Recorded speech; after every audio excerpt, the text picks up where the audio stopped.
অনিয়মের জন্য না, এখানে আসলে সাধারণ মানুষ ওই 70-80 টাকাও দিতে পারছে না অথবা দিতে তারা অনীহা প্রকাশ করছে, যার কারণে আমরা এটাকে বিনামূল্যে করে দিচ্ছি। কারণ আমরা আসলে এটাকে মূল উদ্দেশ্য হচ্ছে ময়লা আমরা বাইরে ফেলবো না, শহরটাকে সুন্দর রাখবো, ক্লিন রাখবো, গ্রিন রাখবো।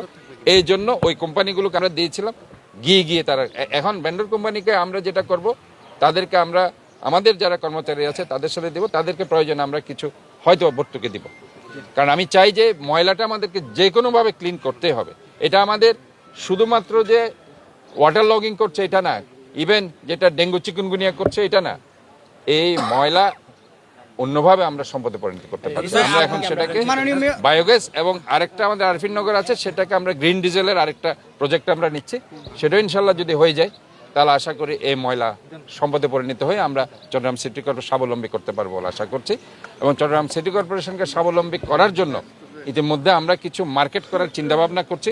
আমরা কিছু আমাদের যে এই যে অক্সিজেন রোড আছে, অ্যাক্সেস রোড আছে, বাইজিৎ অ্যাক্সেস রোড, সেখানে আমরা 750টা, আপনাদের মাধ্যমে আরেকটি ঘোষণা দিতে চাই, 750টি ফ্ল্যাট আমরা ইনশাল্লাহ আমরা করব।